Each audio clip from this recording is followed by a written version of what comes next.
선화목자교회 주일 4부 온라인 예배를 들으시는 모든 성도님들을 주님의 이름으로 환영합니다.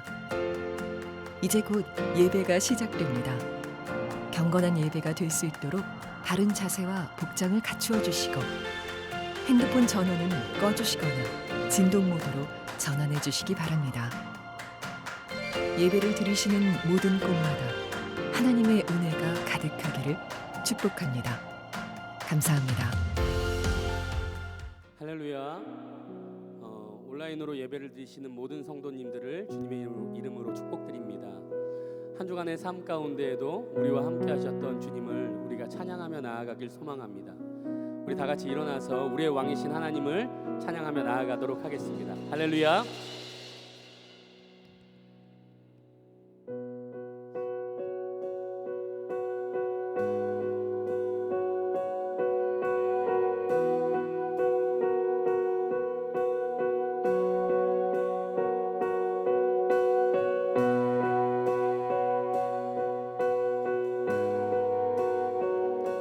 우리 함께 찬양하도록 하겠습니다.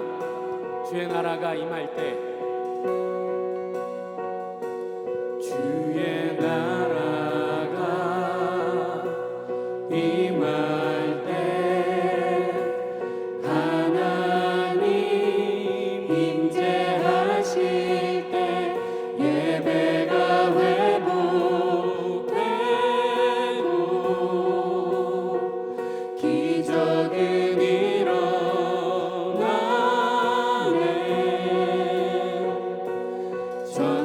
전능하신 주 영원하신 능력의 통치자 자유가 선포되어 주 백성 돌아오네.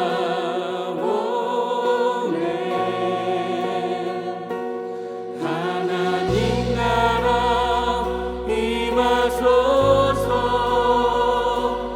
영광과 존귀 능력과 위엄 놀라운 사랑의 기적의 하나님 지금 이곳에 오소서. 주의 나라가 전능하신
우리를 사랑하시고 한없는 은혜를 베풀어 주시길 원하시는 주님, 주님의 크신 은혜에 감사와 찬양을 올려드립니다.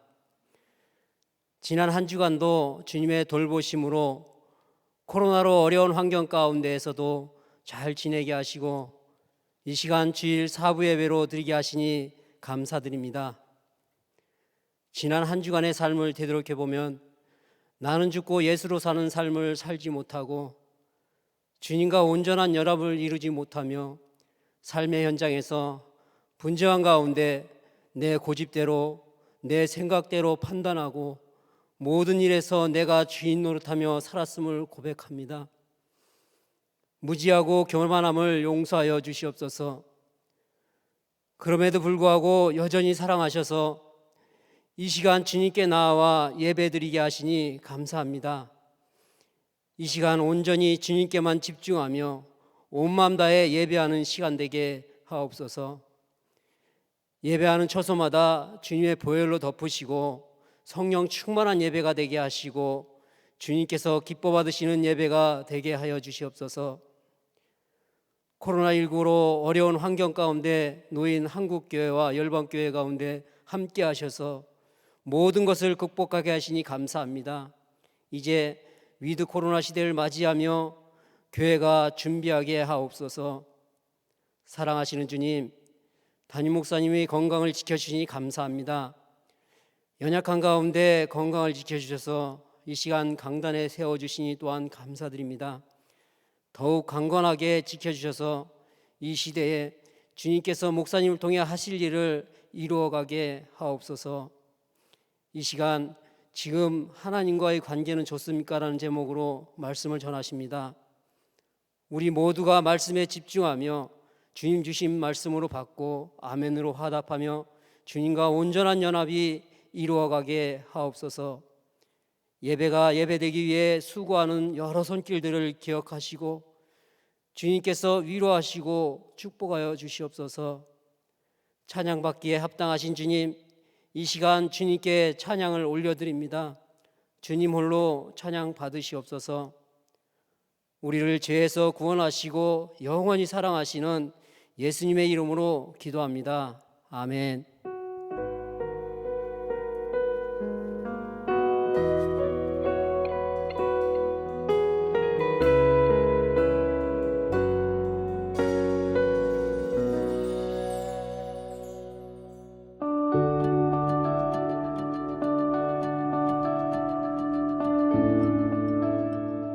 제가 처음 왔던 게 2003년이에요. 꽤 오래됐죠. 그리고 중간에 군목으로 섬기느라고 한 3년 정도 교회를 비웠는데 그때 후로는 계속 지금까지 섬기고 있습니다. 매 주일 저녁에 교회 본당에 모여서 우리 개척 멤버들하고 기도회를 하고 있어요. 하나님께서 때마다 말씀으로 인도해 주고 계십니다. 교회를 그리스도의 몸이라고 하잖아요. 그러니까 교회를 개척하는 일이 정말 영광스러운 일이라는 생각이 들어요. 그리스도의 몸을 세우는 일이니까. 저같이 부족한 사람, 흠 많은 사람에게 하나님께서 그런 일을 맡겨주셨다는 것에 대해서 너무 감격하고 감사하고 있습니다. 예수님과 동행하는 성도들을 세우는 일, 그래서 예수님께서 이끄시는 교회 세우는 일에 대한 꿈을 저도 가지고 있고요. 또 다음 세대 사역하면서 미안한 마음도 있고 또 안타까운 마음도 있어요. 그래서 다음 세대를 세우는 일 잘했으면 좋겠고 다음 세대가 행복한 교회에 그렇게 세우면 좋겠습니다. 풍랑이 있는 밤바다에 예수님께서 베드로에게 걸어오라고 얘기하셨는데 마치 그런 심정으로 한 걸음 한 걸음 내딛고 있습니다. 이 걸음에 성도님들 동참해 주시면 좋겠고 또 기도로 함께 해 주시면 너무나도 감사하겠습니다.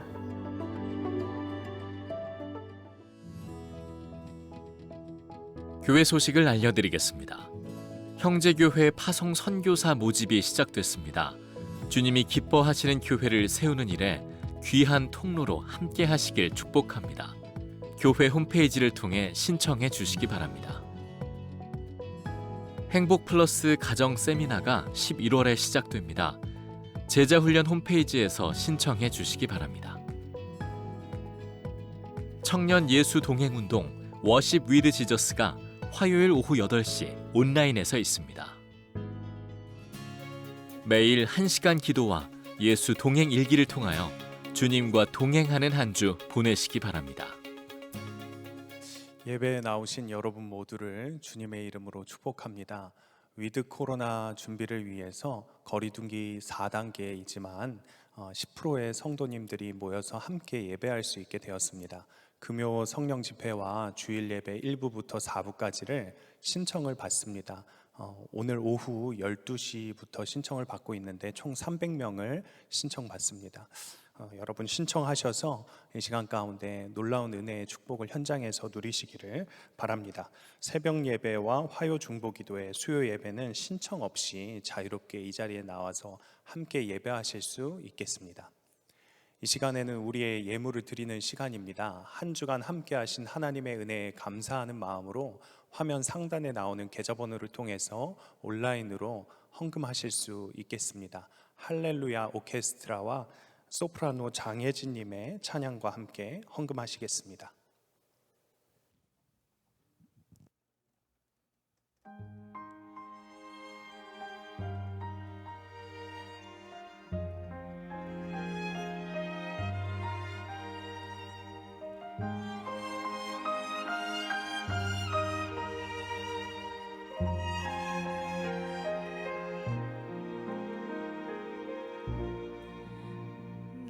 평생 살아온 길 뒤돌아보니 짧은 내 인생길 오직 주의 은혜라. 내 평생 살아온 길 뒤돌아보니 짧은 내 인생길 오직 주의 은혜라. 주의 은혜라 주의 은혜라. 내 평생 살아온 길 주의 은혜라 주의 은혜라. 다함이 없는 사랑 달려갈 길 모두 마친 후 주 얼굴 볼 때 나는 공로 전혀 없도다 오직 주의 은혜라. 지금까지 지내온 것 주의 크신 은혜라. 한이 없는 주의 사랑 어찌 이루 말하랴. 자나깨나 주의 손이 항상 살펴주시고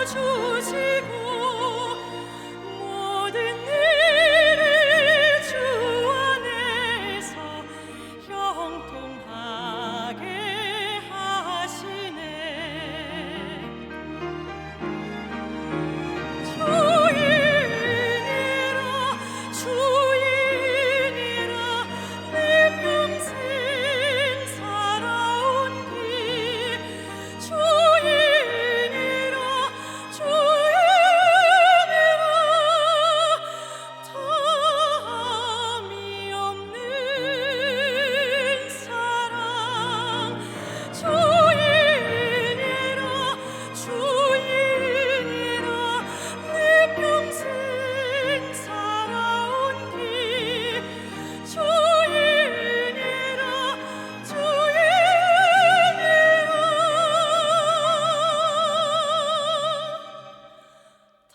다함이 없는 사랑 달려갈 길 모두 마친 후 주 얼굴 볼 때 나는 공로 전혀 없도다 오직 오직 주의 은혜라. 나는 공로 전혀 없도다. 오직 주의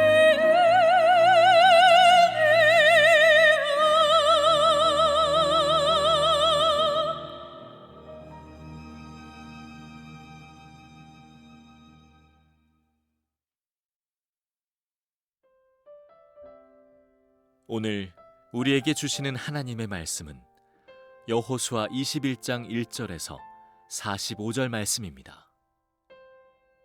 그때에 레위 지파의 족장들이 제사장 엘르아살과 눈의 아들 여호수아와 이스라엘 자손의 다른 지파 족장들에게 나아왔다. 그곳 가나안 땅 실로에서 레위 지파의 족장들이 그들에게 말하였다. 주님께서 모세를 시켜서 우리가 거주할 성읍과 우리의 가축을 먹일 목장을 우리에게 주라고 명하셨습니다. 그래서 이스라엘 자손은 주님의 명을 따라 그들의 유산 가운데서 다음의 성읍들과 목장을 레위 사람에게 주었다. 이와 같이 주님께서 이스라엘 백성의 조상에게 주시겠다고 맹세하신 모든 땅을 이스라엘 백성에게 주셨으므로 그들은 그 땅을 차지하여 거기에 자리 잡고 살았다. 주님께서는 그들의 조상에게 맹세하신 대로 사방에 평화를 주셨다. 또한 주님께서는 그들의 모든 원수를 그들의 손에 넘기셨으므로 그들의 원수 가운데서 어느 누구도 그들에게 대항하지 못하였다. 주님께서 이스라엘 사람에게 약속하신 모든 선한 말씀이 하나도 어긋남이 없이 그대로 다 이루어졌다. 아멘. 하나님의 말씀입니다. 할렐루야. 하나님의 말씀은 정말 온전히 다 이루어짐을 믿고 고백합니다. 지난 2020년 또 올해 2021년 두 해는 아마 우리 평생에 오래 기억 남는 그런 특별한 해가 될 겁니다. 어려움도 많았지만 하나님은 그런 가운데 주시는 특별한 은혜가 항상 있었습니다. 저에게는 작년에 2020년에 하나님께서 말씀으로 그 혼란스럽고 참 답답했던 그때 주셨던 은혜가 지금도 마음에 이렇게 계속 강한 울림으로 남아 있습니다. 그때 금요 성령 집회 때 하나님께서 주셨던 두 주제가 하나는 감당하지 못할 시련은 없다 하는 것이고 또 하나는 언제나 하나님의 인도하심을 구하라는 것인데 그때 전했던 말씀들이 이번에 설교집으로 출간이 되게 되었습니다. 지난 7월에 감당하지 못할 시련은 없다 그 시리즈 설교를 설교집으로 출간을 했고요. 또 지난 15일 엊그제 15일에 하나님의 인도하심을 구하라 하는 제목의 설교집이 출간이 되었습니다. 저는 교우 여러분들에게 또 이 설교를 들으시는 모든 분들에게 꼭 추천해 드리고 싶습니다. 우리가 살다가 어떤 어려운 일을 만날 때 항상 기억해야 될 것이 하나님은 반드시 피할 길을 여시고 어떤 시험도 이기게 하신다는 것과 또 하나 항상 하나님께 인도하심을 구하라 하는 것입니다. 저는 오늘도 여러분들에게 여러분이 있는 지금의 형편과 처지가 어떠하든지 우리가 항상 점검해야 될 것은 하나님과의 관계가 좋은가 하는 것입니다. 어떤 분들은 참 형편이 좋아 보이는데 주님과의 관계는 무너져 있는 분도 있고 어떤 분들은 말할 수 없는 시련 가운데 사시는 것 같은데 하나님과의 관계는 어느 때보다도 좋은 분들이 있습니다. 여러분은 어느 쪽을 택하시겠습니까? 우리가 항상 분별해야 할 것이 하나님과의 관계입니다. 하나님과의 관계에서부터 우리의 미래가 결정이 되기 때문에 그렇습니다. 이스라엘 백성들이 가나안 땅을 점령하고 이제 그 땅에 정착할 즈음에 하나님이 두 가지를 하게 하셨는데, 하나는 도피성을 세운 겁니다. 살인자의 생명도 귀하게 여기라. 그래서 도피성을 가나안 땅 전역에 6군데 성을 세우게 하시고, 두 번째 하신 것이 레위 지파를 위한 성읍을 각 지파의 땅에서 48성읍을 세워서 레위 지파가 살게 하신 것입니다. 이건 애초에 하나님이 모세에게 명령한 것입니다. 근데 레위 지파 족장들이 이스라엘 각 지파가 자기들에게 줄 성읍을 허락하지 않으니까 요구했어요. 하나님의 말씀대로 우리에게 성읍을 주십시오. 2절 말씀을 한번 보겠습니다. 주님께서 모세를 시켜서 우리가 거주할 성읍과 우리의 가축을 먹일 목장을 우리에게 주라고 명하셨습니다. 그래서 여호수아가 그리고 제사장과 각 지파의 족장들이 하나님의 말씀대로 레위 지파에게 성읍과 땅을 내어주게 됩니다. 근데 한 가지 궁금한 마음이 듭니다. 하나님께서 분명히 레위 지파의 기업이라고, 하나님이 기업이라고 그렇게 말씀하셨거든요. 그러면 레위 지파의 성읍과 그들이 양을 칠 땅은 하나님이 주셔야 하잖아요. 그런데 이스라엘 각 지파로부터 레위 지파가 살 성읍과 그리고 땅을 내어놓게 그렇게 만드신 이유가 뭘까? 만약에 정말 레위 지파도 살아야 될 성읍이 있고 그들에게도 양을 칠 들판이 필요하다면 애초에 땅 배분할 때 레위 지파 몫으로 땅을 제비 뽑아서 한 몫을 주면 간단하게 끝날 일 아닙니까? 근데 레위 지파에게는 땅을 주지 않고 그리고 다른 지파에게 땅을 다 배분하고 난 다음에 그 다음에 각 지파에게 또 성읍을 내놓아라, 레위 지파가 살 성읍을 내어놓으라고 왜 이런 복잡한 방법을 취하여 레위 지파가 살게 하신 것일까? 궁금하죠. 여기에 하나님의 굉장히 깊은 뜻이 있습니다. 하나님은 레위 지파가 함께 몰려 살지 않게 하셨어요. 모든 지파 속에 들어가 살게 하신 겁니다. 이유는 레위 지파가 맡은 사명이 영적 사명이기 때문입니다. 하나님과의, 이스라엘 백성과 하나님과의 관계를 올바르게 만들어주는 그런 직책을 레위 지파가 맡았기 때문입니다.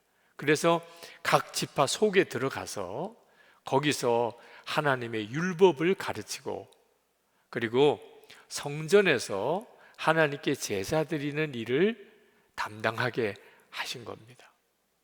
이스라엘 백성은 자기 땅 안에 레위 지파가 살 성읍을 내어주고 그리고 11조를 바치고 그리고 하나님께 제사 드릴 제물을 바치고 그래서 레위 지파가 먹고 살게 하신 겁니다. 하나님과의 관계가 올바르게 맺어지는 사명을 레위 지파가 감당하고 그 레위 지파가 먹고 사는 것은 이스라엘 백성들이 책임지도록 그렇게 만든 거죠. 그러니까 이스라엘 백성들의 믿음이 좋으면 레위 지파는 잘 사는 거예요. 이스라엘 백성들의 믿음이 하나님과의 관계가 식어지고 무너지면 레위 지파는 먹고 살 길이 없게 되는 겁니다. 레위 지파는 이스라엘 백성의 영적인 상태를 그대로 보여주는 지표가 되는 거죠. 이게 하나님의 계획이었어요. 그래서 이스라엘 백성들이 각 지파가 땅을 다 배분받았지만 레위 지파가 살 성읍을 내어주기까지는 아직 이스라엘 백성들이 가나안 땅을 온전히 정복한 것이 아니었습니다. 이스라엘 백성들이 레위 지파에게 땅 성읍을 내어주고 나니까 비로소 가나안 땅에 평안이 임했다고 성경은 말합니다. 44절 말씀을 보겠습니다. 주님께서는 그들의 조상에게 맹세하신 대로 사방에 평화를 주셨다. 또한 주님께서는 그들의 모든 원수를 그들의 손에 넘기셨으므로 그들의 원수 가운데서 어느 누구도 그들에게 대항하지 못하였다. 이 말씀은 레위 지파의 성읍이 주어지고 난 다음에 이 말씀이 이루어진 거예요. 굉장히 중요한 메시지가 담겨 있는 겁니다. 땅을 차지했습니다. 성읍도 지었어요. 거기서 농사도 짓고 소출도 얻었습니다. 그러나 아직까지 부족해요. 아직까지 다 이룬 게 아닙니다. 그들 땅 안에서 하나님과의 관계를 위하여 세움받은 레위 지파가 살 성읍이 주어지기까지는 아직 이스라엘 백성들은 진정한 평화를 누릴 수 있는 자격이 못 되는 겁니다. 사실 이 당시는 가나안 땅 정착 시기입니다. 그러니 각 지파가 땅을 배분받았지만 점령해야 될 지역은 여전히 많이 있습니다. 그리고 그곳에 자기들이 성읍을 짓고 그리고 농사도 짓고 사실 얼마나 바빴겠고 그 지파 안에도 살펴야 될 이들이 얼마나 많았겠습니까?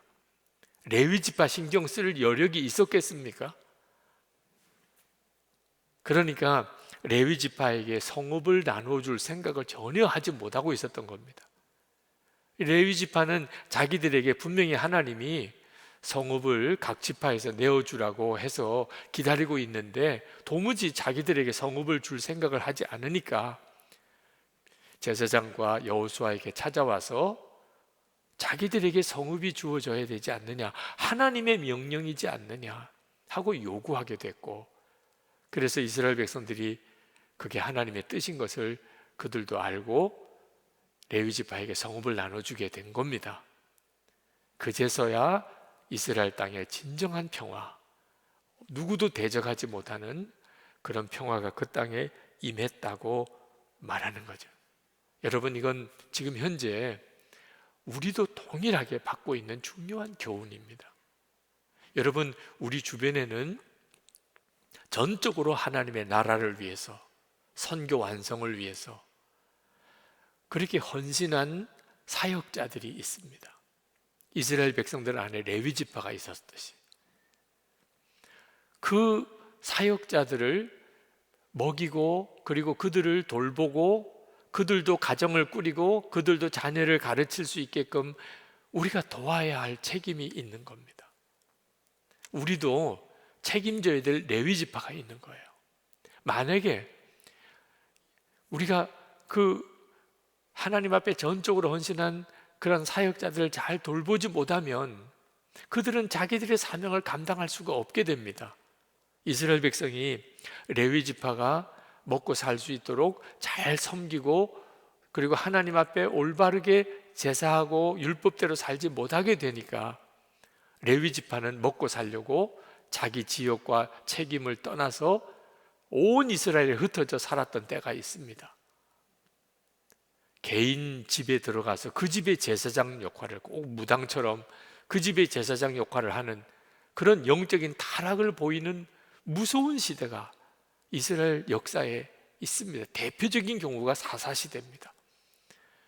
우리가 사사에 읽어보면 읽기도 민망할 만한 그런 사건들이 계속 일어납니다. 레위 지파가 무너지니까 이스라엘 전체가 영적으로 무너져 버리게 된 거죠.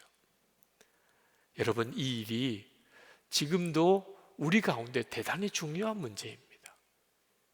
우리는 항상 생각해야 합니다. 뭐 땅도 마련해야 되고 집도 마련해야 되고 자녀들 교육도 시켜야 되고 그리고 하는 사업도 잘 돼야 되고 공부도 정말 원하는 만큼도 해야 되고, 그러나 여러분, 우리 주변에 하나님의 일을 위해서 전적으로 헌신한 그런 사역자들이 잘 살고는 있는지, 그들에게 불편한 것이나 모질함은 없는지 함께 생각하지 않으면 그러면 영적인 모든 사역은 다 무너지게 되는 거죠. 제가 선교단체 간사님들의 삶에 대하여 좀 알게 되면서 충격을 받았습니다. 그래도 교회 목회자는 교회에서 사례비를 책정해서 살게 해 주시오. 그런데 선교단체 간사님들은 그런 생활비를 월급을 주는 데가 없습니다. 그들은 그저 통장 하나, 계좌번호 하나 가지고 있는 거예요. 거기에 후원하시는 분들이 헌금을 보내주면 그걸로서 그만큼 한 달을 사는 거예요.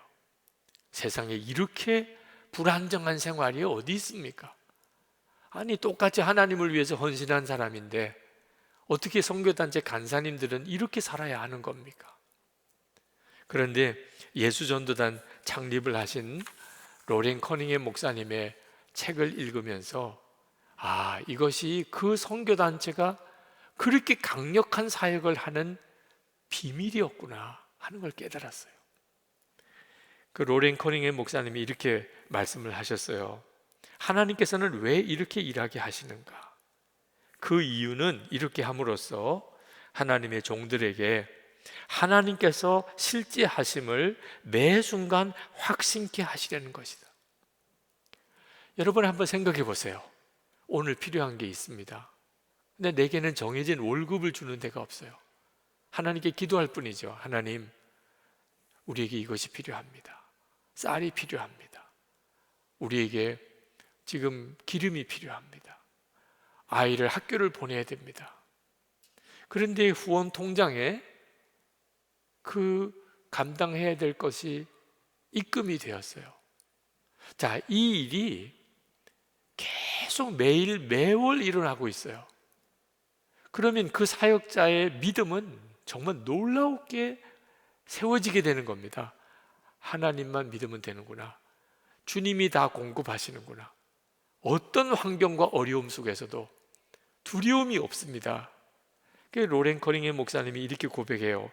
예수 전도단 사역자들은 이렇게 사는 훈련을 받았기 때문에 라틴 아메리카, 남미의 그 공산주의 사상에 물든 이들, 유럽의 그 지성인들의 무신론 사상 앞에, 중동의 그 위험한 그런 형편 속에서도 그들은 당당하게 하나님 살아계심을 확신하고 복음을 전하는 사역을 감당할 수 있었다는 거예요.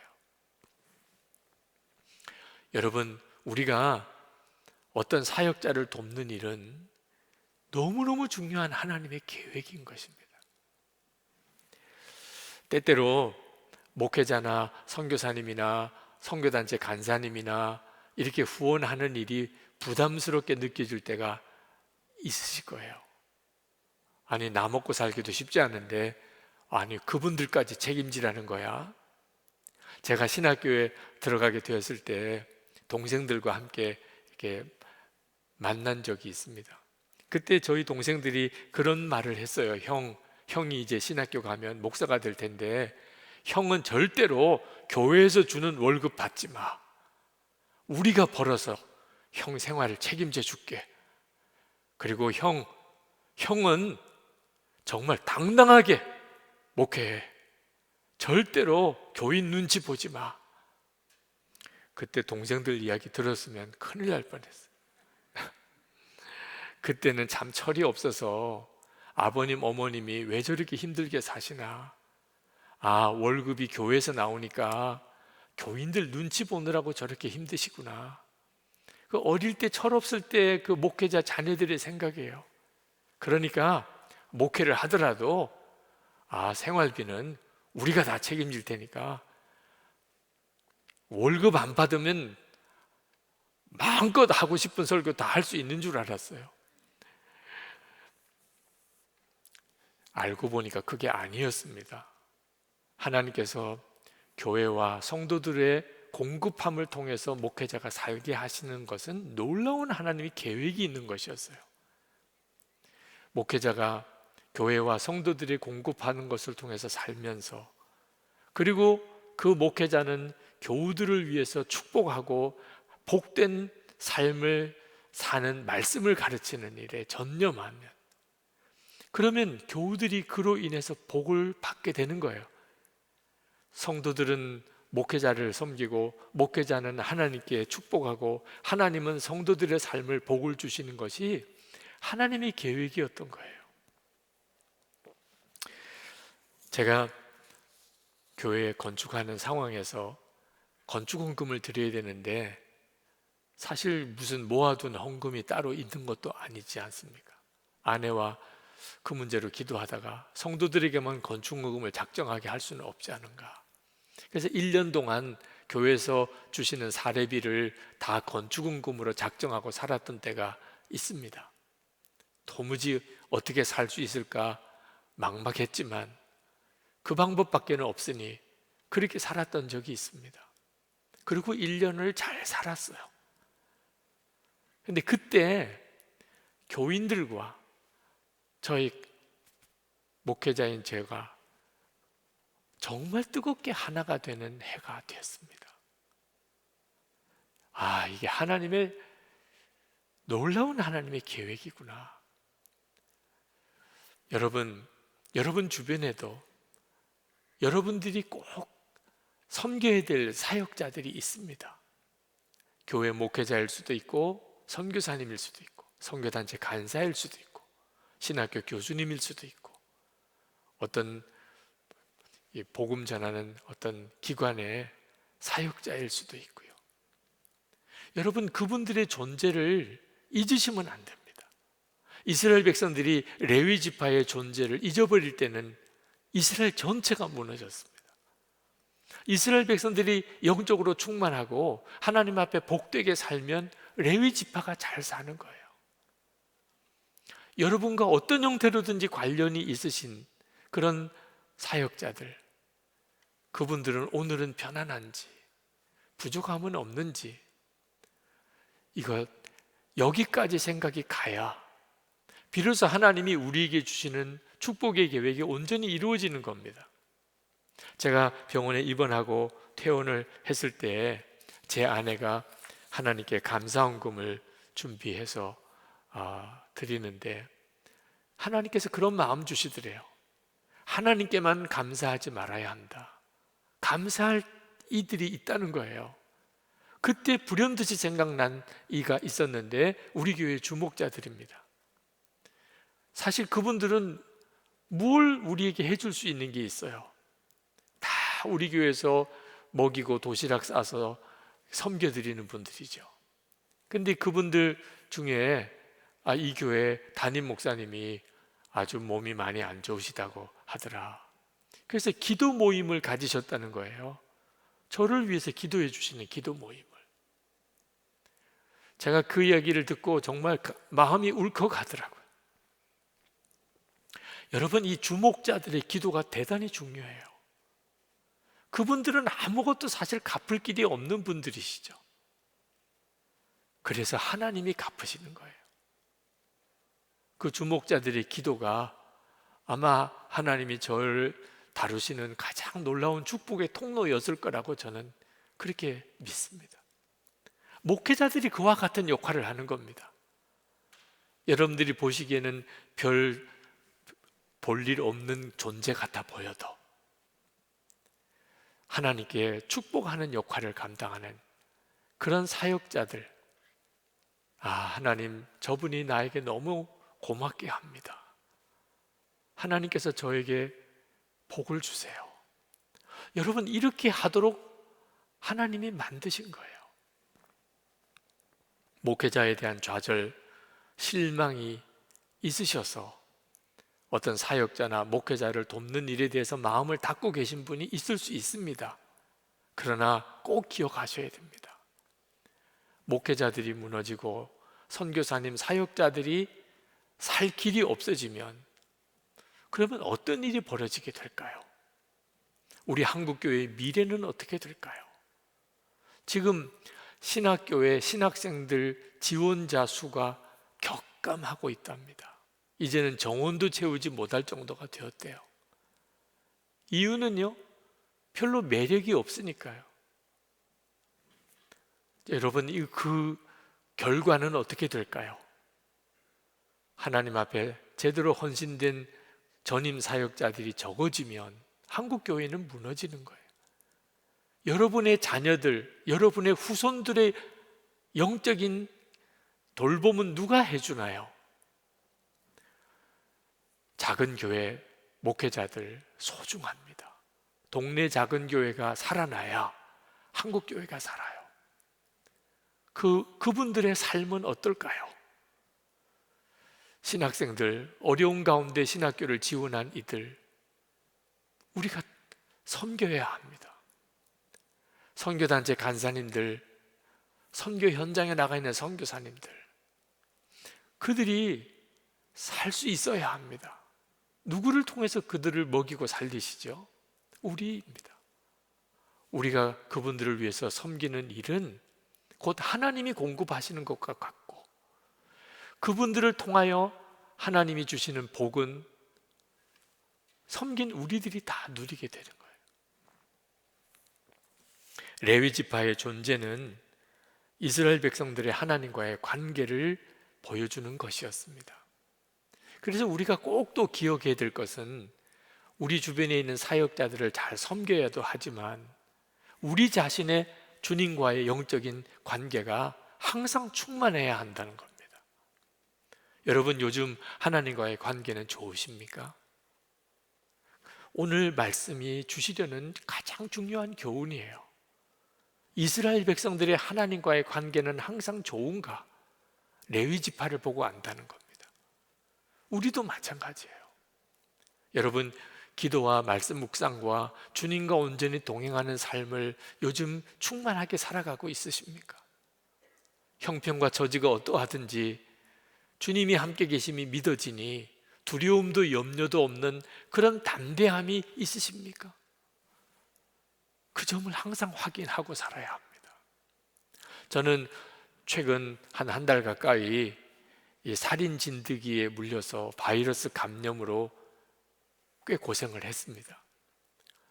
기도해 주셔서 지금 많이 회복이 되었지만 9월 한 달 동안 안식월을 끝나고 뭐라고 설명할 수 없는 무기력감, 그리고 자꾸 몸이 힘들어지는 그런 당황스러운 일을 겪었습니다. 그때 살인 진드기에 물려있는 상태였는데 전혀 몰랐죠. 저는 제 마음이 무너진 줄 알았습니다.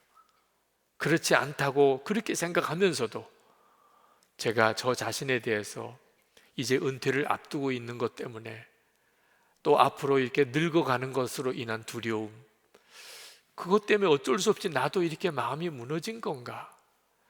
한동안 참 혼란스러웠습니다. 근데 그때 9월 29일이에요. 지금은 저에게 있어서는 그날은 대단히 중요한 날입니다. 수요일이에요. 그때 하나님께 그 문제를 기도하고 있었어요. 하나님, 제가 몸이 좀 이상합니다. 아마 제 마음이 무너져서 그런가요? 저는 주님이 저와 함께 계시는 것을 분명히 믿는데 제가 왜 이렇게 힘들지요?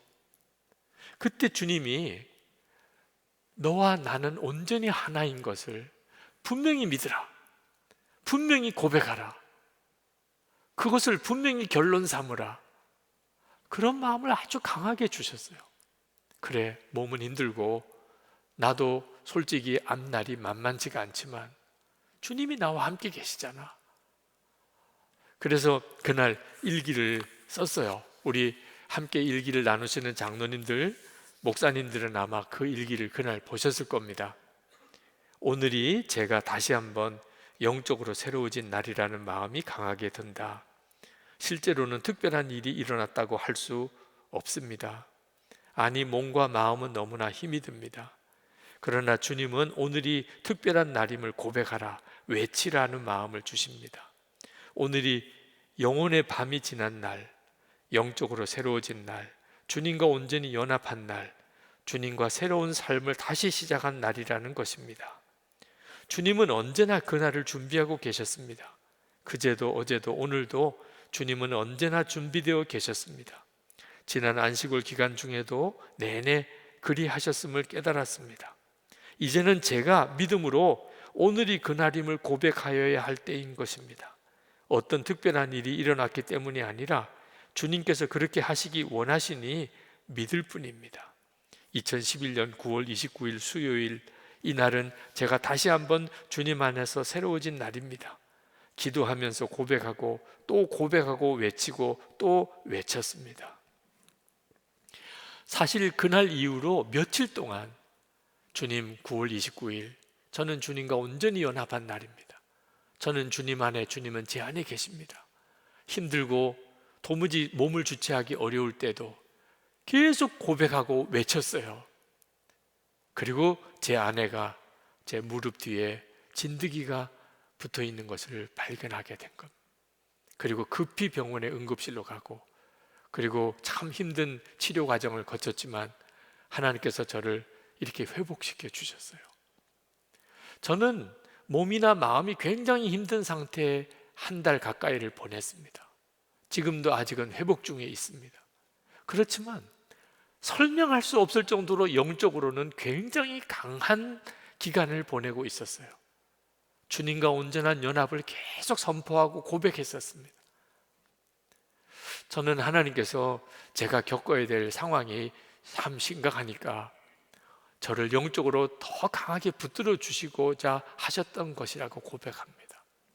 여러분, 주님과 관계가 분명해지면 어떤 형편과 처지에서도 반드시 이겨냅니다. 지나고 나면 그것이 놀라운 간증이 됩니다. 근데 문제는 그렇게 주님과의 관계, 영적으로 하나됨을 혼자 힘으로 이렇게 유지해내기가 쉽지 않을 때가 있다는 겁니다. 그래서 우리에게 주님과 온전히 동행하는 성도들의 교회 공동체가 필요한 거예요. 우리가 예수 동행 속회를 만들고자 하는 거예요. 에녹 프로젝트로 다시 한번 주님과 동행하는 성도들을 일으키자고 하는 이유가 있는 거예요. 제가 병원에 입원해서 마음도 쉽지 않고 계속해서 몸 상태가 안 좋아지는 상태에 빠져 있을 때 제 아내가 병실에서 저를 간병하면서, 그리고 집에 돌아가는 시간에 저를 침상에 앉혀놓고 저를 위해서 간절히 손을 얹고 기도를 해 주었습니다. 참 놀라운 힘이었어요. 저를 위해서 누군가가 손을 얹고 기도해 주는 사람, 아내의 기도가 저를 그때마다 다시 한번 새 힘을 얻게 했습니다. 우리 장로님들과 목사님들과 선교사님들과 일기 나눔 방을 하는데 그 일기 속에 기도 댓글이 계속 달려 있었어요. 그건 저에게 있어서 영적인 힘을 공급받는 굉장히 중요한 통로였어요. 우리 모두에게 다 이런 교회 공동체가 필요한 겁니다. 그 공동체는 저절로 세워지는 게 아닙니다. 매일 일기를 쓰고 서로 댓글을 달아드리는 일을 통하여 하나님께서 우리에게 우리가 어떤 상황에서도 무너지지 않는 하나님과의 관계를 온전히 맺어 살 수 있게 만들어 주시는 겁니다. 우리 주변에 있는 영적 레위 지파를 잘 섬기십시다. 그게 우리에게 말할 수 없는 복이에요. 그분들은 복덩어리입니다. 그리고 무엇보다 우리 스스로가 하나님과 관계가 항상 올바르게 되어 있는지 점검하고 살아야 합니다. 만약에 지금 현재 기도 생활, 말씀 생활이 제대로 안 되고 마음의 평안과 기쁨이 없고 언제부턴지 또 동행일기 쓰는 생활도 느슨해졌다면 지금 심정지가 왔다, 뇌출혈이 일어났다, 몸에 암이 생겼다, 그 정도의 위기, 그보다 더 큰 위기가 왔다고 생각해야 합니다. 빨리 돌이켜야 합니다. 이제 우리 같이 기도하십시다. 여러분, 하나님과의 관계를 언제나 분명히 점검해야 합니다. 그 일을 위해서 사역하는 이들을 우리가 항상 책임지는 자세를 가져야 합니다. 여러분 안에 영적인 충만함 회복할 수 있어야 합니다. 영적인 공동체를 세우는 일을 절대로 소홀히 생각하면 안 됩니다. 주여, 주님과의 온전한 관계가 오늘 회복되기 원합니다. 여러 가지 힘들고 어려운 일이 많지만 주님 붙잡는 일만큼은 오늘 제가 분명히 결단하겠습니다. 나는 죽고 이제는 예수님으로 삽니다. 주님과 나는 온전히 하나입니다. 우리 다 같이 담대하게 하나님 앞에 기도하십시다. 기도하겠습니다. 은혜와 사랑이 충만하신 하나님, 놀라우신 하나님의 은혜와 하나님의 역사를 인하여 감사합니다. 오늘도 하나님 앞에 나와 예배하는 사랑하는 성도들 주님께 부탁드립니다. 하나님, 은혜의 눈이 열리게 하시고 하나님 주를 바라보는 눈이 뜨이게 하시고 하나님 앞에 온전히 더욱 담대하게 나가게 하시기를 원합니다. 하나님 어떤 형편과 처지 무슨 문제 상황 속에서 주님만 오직 주님만 바라보는 주님만 하나님 오직 의지 그런 하나님 예수 동행 공동체가 온전히 서게 하소서. 하나님 우리가 주의 사역을 감당할 수 있는 은혜의 눈도 열어주시고 또 그런 사역자들을 우리가 잘 섬기고 세워 나갈 수 있게 하여 주옵소서. 주님 감사합니다. 아버지 하나님, 오늘도 하나님께 예배드릴 수 있게 우리를 인도해 주신 걸 감사합니다. 주님을 바라보는 눈을 뜨게 하시고 주님의 말씀에 귀를 기울이게 하시니 감사드립니다. 하나님, 우리의 이번 한 주간 동안의 모든 삶의 자리가 이렇게 예배하는 시간 되기를 원합니다. 사랑하는 성도들의 주님과의 관계가 언제나 살아있는 관계가 되기를 원합니다. 항상 주를 주목하며 주님과 온전히 연합된 것을 고백하며 예수님이 나의 생명이시고 능력이심을 선포하며 그렇게 살게 하여 주옵소서. 하나님, 우리 주변에서 그렇게 전적으로 주의 일을 감당하는 사역자들을 우리가 귀하게 여기게 하소서. 그들을 잘 섬기게 하소서. 그래서 하나님의 나라가 이 땅에 임하고 주의 교회가 든든히 세워지는 역사가 있게 하여 주시옵소서. 오늘도 하나님께 예배하는 성도들에게 복을 빕니다. 저들이 하나님께 감사하며 드린 예물들 11조와 건축헌금과 감사헌금과 선교헌금을 주님께 봉헌해 드립니다. 하나님, 성도들의 삶에 약속하신 은혜로 풍성하게 채우소서. 가정을 지켜주시고 온 가족이 구원받게 하시고 하나님께서 건강을 주셔서 치유 주시고 그리고 성도들의 기업에 복을 주시고 베풀고 돕고 나누며 살게 하시고 어디서든지 하나님의 살아계심의 증인들이 다 되게 하소서. 우리나라가 하나님을 경외하는 나라, 하나님 주님의 뜻임을 믿습니다. 하나님을 경외하는 지도자들이 세워지게 되기를 원합니다. 학교와 또 우리의 기업의 현장, 문화, 공연, 예술계에 하나님의 나라가 이루어지게 되기를 원합니다. 하나님, 북한 동포들도 이제는 구원해 주소서. 그들에게 복음과 생명과 자유가 주어지게 하소서. 김국기 목사님, 김종욱 목사님, 최충결 선교사님, 장문석 집사님 속히 석방되게 해 주옵소서.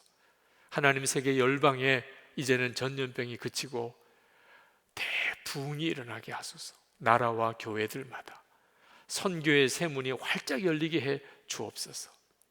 주 예수 그리스도 이름으로 간절히 기도합나이다. 아멘. 우리 일어나셔서 찬양하겠습니다.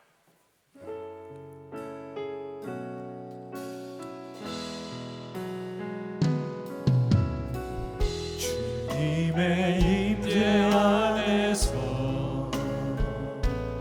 내 영혼 만족합니다. 주님의 은혜 안에서 내 영혼 기뻐합니다. 주님 한 분만 찬양합니다. 크신 주 이름 높여드립니다. 주님 경배합니다. 높고 영화로우신 주님 한 분만, 주님 한 분만 찬양합니다. 크신 주 이름 높여드립니다. 주님 경배합니다. 높고 영화로우신 주 예수님의 은혜와 하나님 아버지의 사랑하심과 보혜사 성령의 충만하시고 하나 되도록 교통하심이 오늘도 하나님께 예배하는 모든 성도들과 그 가정 위에, 그리고 우리가 기도하고 섬기는 모든 주의 종들과 사역자들 위에, 하나님의 나라 위에 세우신 교회와 모든 선교 단체들, 하나님이 거룩하게 구별하신 기관들 위에 충만히 함께 하시기를 축원하옵나이다. 아멘.